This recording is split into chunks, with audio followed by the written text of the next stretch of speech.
Hey ladies, welcome back to my channel. As you can tell by the caption of the video, today we're going to be doing an acrylic marbled set. So we're going to go ahead and hop right into this tutorial. Make sure to comment, like, and subscribe. As always, I start by pushing back my client's cuticles, exposing the entire nail. And now I'm taking my 180 sanding band and I'm just making sure to go around the entire cuticle area as well as the entire nail. And this is important because it eliminates those natural oils, which if you don't remove them will cause lifting and really lower your retention rate. You always want to give your clients long lasting nails, so this is definitely an important step. I went ahead and skipped the application of the nail tips for now because this video is solely to focus on the marbling tutorial. So I went ahead and applied the tips and cut them to her desired length. And now I'm taking that same sanding band and I am just blending in the natural nail with the nail tip. This is a very brief step. You want to just simply and lightly run the e-file over where the natural nail and the nail tip meet to blend, which helps prevent lifting and increases your retention. As you can see, I'm going in with my Mia Secret Dehydrator, and this is just another layer of getting rid of those natural oils. And now I'm going in with my Young Nails Protein Bond, and this is super important because this is what helps the acrylic bond to the nails. You only need one layer, but I do too, but it's totally optional as long as you do one. So for the marbling, we are going to be doing pink and white. Because this pink is so pigmented on the video, it is a little hard to see at times, but I tried to get it as best and as clear as I could, so just try to bear with me. But as you can see, I went ahead and took my pink bead and I'm just alternating back and forth between pink and white, kind of just going based off of what I feel like needs to be added where. So before I get into the actual tutorial, or I guess I should say the explanation of the marbling, one thing that you want to remember that is super good about the marbling is that no nail can be bad. So I say this, what I mean by this is that when you're marbling, all of the nails are going to look different. They're going to have the same effect and the same overall design, but none of them are going to be the exact same, obviously, because nobody can marble the exact same. So you want to just keep that in mind and not stress as far as like the outcome. As long as you're getting the marbled effect that you and your client both like, that's all that you need to worry about. So in this case, since we're only using those two colors, and again, the pink that I'm using is very pigmented, I did have to go in with more white than I did pink, but in the end they turned out really cute. So what I recommend is working with one bead at a time, obviously. That way you can kind of know if you need to add more of one or the other. Also, another thing is working with very, very wet beads. Now I will say that although this design is very simple, it's just simply placing wet beads of each color and swirling them together. As you can see, do not let the easiness fool you, the simplicity of the actual physical part of doing this fool you, because it can get messy. And what I mean by that is, since you're working with very wet beads, in order to get that nice marbled effect or marbled look, it is so easy for your acrylic to get stuck in your brush, especially if you're using a pigmented acrylic as I am with this pink. As you can see, every single time that I wipe my brush, some pink comes off.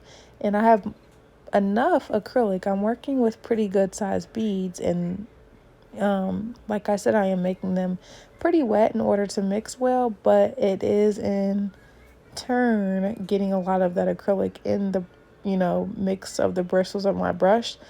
So definitely pay attention to that, because it is so easy to ruin your brush with this design sometimes. Don't overthink it, just be mindful. I definitely keep a little dapping dish of acetone nearby, not to soak the brush, just to simply dip it in every now and then, just to kind of get rid of that acrylic. And then of course I go right back into the monomer to condition it. So if you don't want to dry your brush out, that's definitely not going to help you at all. But you don't want to keep that acrylic in there either, and you definitely don't want to keep placing that brush back into the monomer with acrylic in the bristles, because then that will just contaminate your monomer and that will cause a whole nother issue. So just be mindful of that. But as you can see, it really is a truly simple design.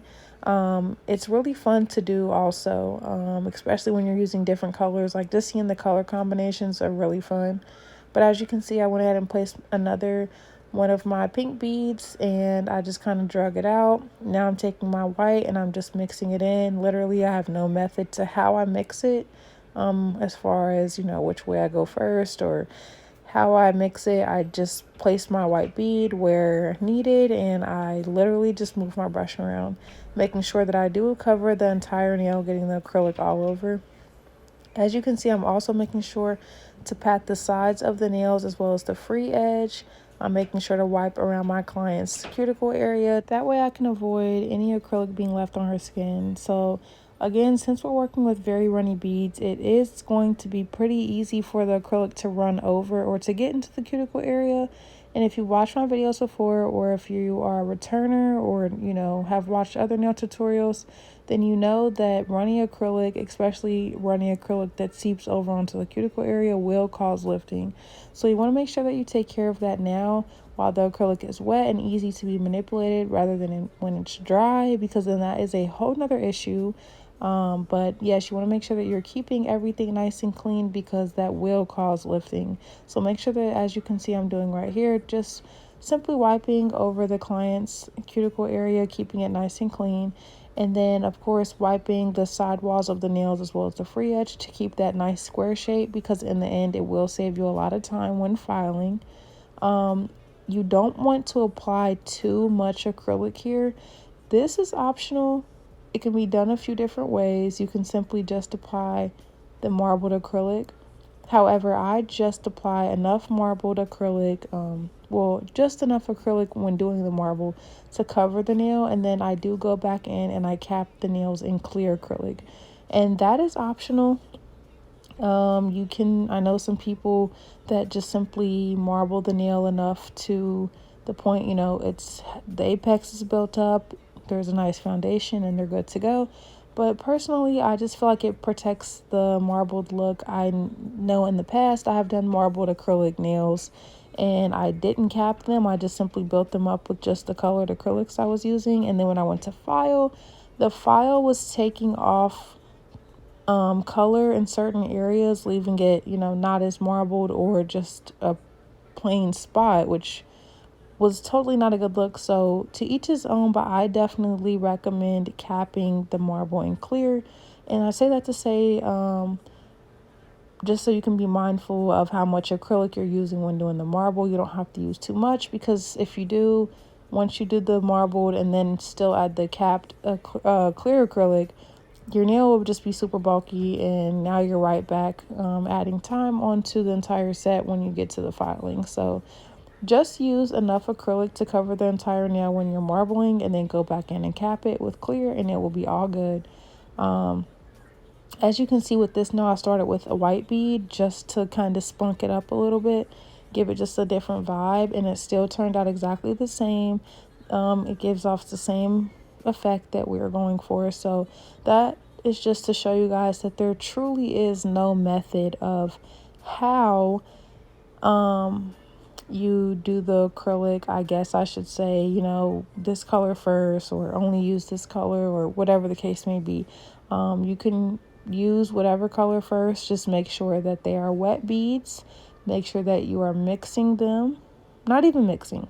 I should just say kind of swirling them around, because you don't really want to mix them, because then it will just be a mixed color acrylic. You won't really get the marble effect. So when you are trying to do the marble, you just want to move your brush, kind of swirl it.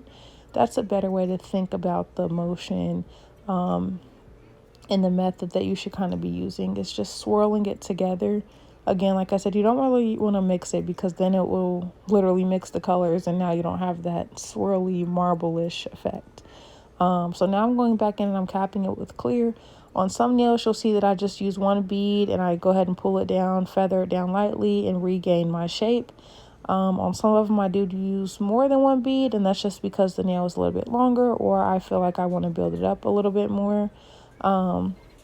So same method here, same process here when you are putting the clear acrylic on, you do want to focus on the apex. Obviously, you want to cover the entire nail, especially since we did a marble, to go ahead and protect that.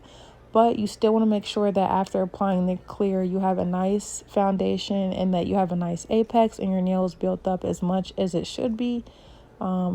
If you guys have watched my videos before, if you know anything about nails, or even if you don't, because now I want to tell you the apex is the most important part. A lot of people think that just because you slap a lot of acrylic on there and they're nice and bulky, that they will not break. But honestly, too much acrylic will damage your client's nails more than having just the right amount will. So you want to keep that in mind. The goal is not to make the nails fat, it's to make a good foundation, build a good foundation. So as you can see, as I'm placing the beads at the top of the nail and I'm feathering them down, most of the acrylic is falling, or I guess I should say stopping right at the apex. Although I am feathering it down to the tip of the nail, I'm not applying too much pressure. That way, yes, the clear caps the entire nail, but I'm not necessarily pulling the entire bead down to the edge of the nail, if that makes sense.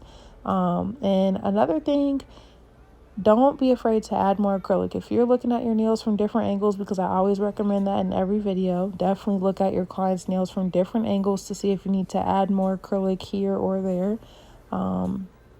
But if you feel like you need to add more, definitely go for it, because it's better to have enough acrylic than not enough.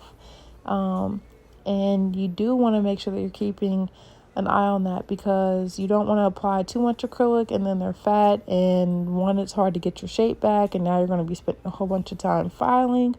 But you also don't want to apply too little acrylic, because then there's going to be flimsy and 9 times out of 10 break. And then once you get to the filing stage, you're going to realize, oh, I need to add more acrylic, and whip out all the stuff again and do the process over, and that's just no fun. So just make sure that you are just, looking at your client's nails from the side, definitely, and seeing if you feel like you want to add any more acrylic here or there. And if you do, then definitely go for it.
So as you can see, this is how it looks after doing the application. The shape is still there. They are nice and clean. Now we're just going to go back in and regain that shape, make them even crispier.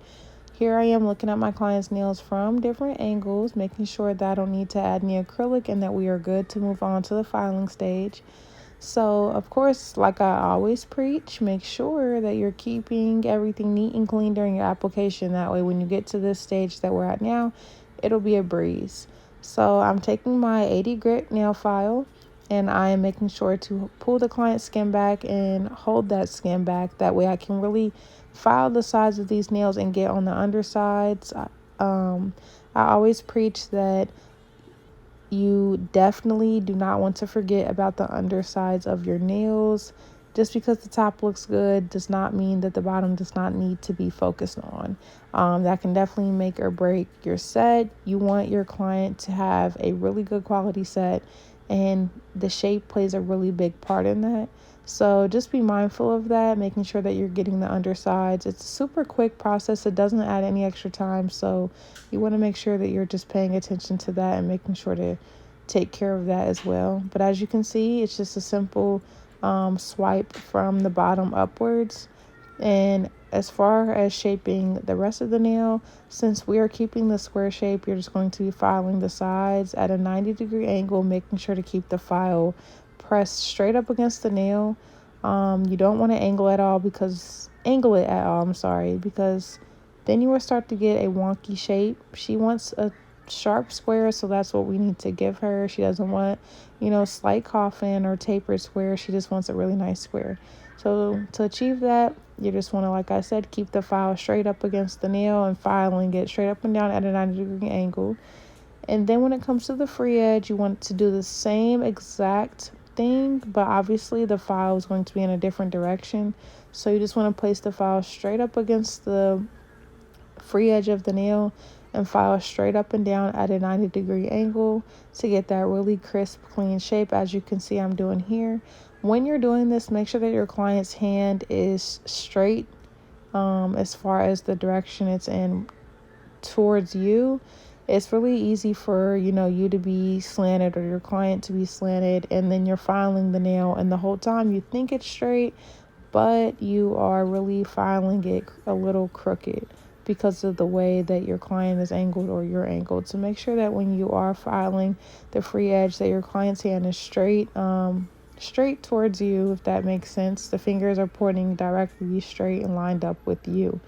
So here I am just checking that shape again.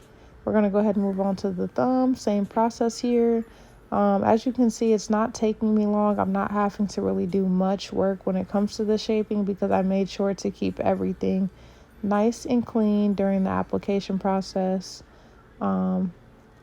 It's really beneficial. Of course, you don't want to rush, but like I always say, especially if you're a returner, you just want to be mindful. The quicker that you move, the more clients you can take, and that's the more money you'll make. So shorter day for more money. So just keep that in mind. Here I am really perfecting that free edge of the thumb, and I'm just going to go back in and take another look, make sure that they're nice and clean. And again, making sure to pull the client's nails back, look at them from a different angle. And as you can see, they are very crisp. They're giving super square for sure. So now I'm going in with my ceramic drill bit, and this can be found on Amazon if you are somebody that wants to start using the drill bits, the ceramic ones, but are scared to cut your client. They do sell safety bits, so if you're interested, you can find those on Amazon. I used to use a sanding band, and that does the job just as well, but I like to use these personally. I just like the outcome better. But as you can see, I'm just making sure to really get around the cuticle area, as well as filing the entire nail. This is important, you guys. This is a really important step because here we are sealing the cuticle. And so that sealing the cuticle is what I'm doing when I'm taking that e-file around the cuticle area. This is super important because it helps prevent lifting, and it really, really helps your client's nails last. So it helps that retention rate. You, like I said, you want to give them a nice bang for their buck. It will definitely keep them coming back knowing that their nails are going to last them. So you want to make sure that you are really getting into that cuticle area, filing from side to side around the whole area. The goal isn't to take off acrylic here. It's to smooth everything out. You want them to look nice and flush with the client's nail, with the cuticle. You want to make them look as if they grew right from the client's nail bed. So just make sure that you are really smoothing everything out, making it nice and even. You don't want to file too much because then you will be taking acrylic off, which could leave dents or lumps and bumps, and we don't want that. We want a nice, smooth, clean nail, and we want to make sure that, again, that cuticle area is nice and flush. Make sure to keep that file moving because if you leave it in one spot for too long or if you apply too much pressure, that will cause friction and your client's nail will burn. It is the most uncomfortable feeling ever, and it is kind of painful. So you definitely don't want your client to have to experience that. It is something that they will not forget 9 times out of 10. So just keep the file moving constantly. Don't apply too much pressure, just enough to smooth out that nail and get that cuticle area nice and clean. So here I am just looking at them again, making sure that I didn't miss anything. Now I'm doing the most easiest step is the buffing. So you just want to simply take your buffer and buff the entire nail, especially the undersides. And this is just important because it gets rid of any blemishes or anything that the e-file may have left on the nail, any scratches, anything like that. And I don't film it, but I do apply cuticle oil, and I then have my client wash her hands and really get all of that nitty gritty off with soap, and then we dry. And yeah, I went ahead and applied the top coat, and I did not show that part because again, this tutorial was mostly just for the marbling, but we applied top coat and added some jewels, and this is the finished result. So as you can see, they're literally glowing. The marble effect shows up so well in person. I know it's a little hard to see here in these videos, but you do catch a glimpse, and they are beautiful. So I hope you enjoyed this tutorial, and if you want to see anything else, as always, comment down below. Make sure to like and subscribe, and I'll see you in the next one. Peace.